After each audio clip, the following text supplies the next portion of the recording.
Welcome to Session 2, Equivalent Ratios and Ratio Tables. Today we are learning how to recognize the same comparison written at different sizes. Equivalent ratios are like zooming a picture in or out. The picture gets larger or smaller, but the relationship stays the same. Start with the ratio 3 to 2. If we multiply both parts by 2, we get 6 to 4. If we multiply both parts by 3, we get 9 to 6. All three ratios are equivalent because each one compares three equal parts for every two equal parts. The key rule is simple. Multiply or divide both parts by the same non-zero number. Both parts must move together. If only one part changes, the comparison changes. A ratio table helps us organize that movement. Suppose a recipe uses 3 cups of flour for every 2 cups of sugar. One batch is 3 to 2. 2 batches are 6 to 4. 3 batches are 9 to 6. 4 batches are 12 to 8. Notice the table is not a random list. Each column is one version of the same relationship. Flour and sugar grow together by the same multiplier. Now let's solve a problem.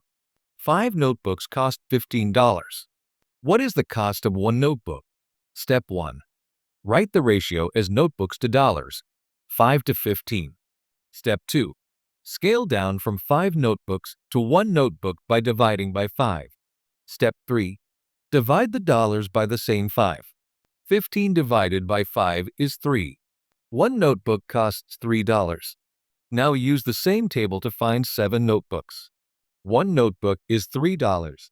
So 7 notebooks cost 7 times 3, which is $21. Here is the most common trap. Adding the same number to both parts does not create an equivalent ratio.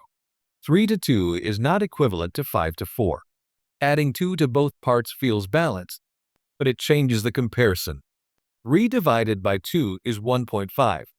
5 divided by 4 is 1.25. Those are not the same. To check equivalent ratios, you have 2 reliable methods. First, simplify both ratios and see whether they match. 8 to 12 simplifies to 2 to 3. 10 to 15 also simplifies to 2 to 3, so they are equivalent. Second, use cross products. For 8 to 12 and 10 to 15, multiply 8 times 15 and 12 times 10. Both products are 120, so the ratios are equivalent. The big idea is this. Equivalent ratios preserve the relationship. Tables let you scale up, scale down, and compare without losing the labels.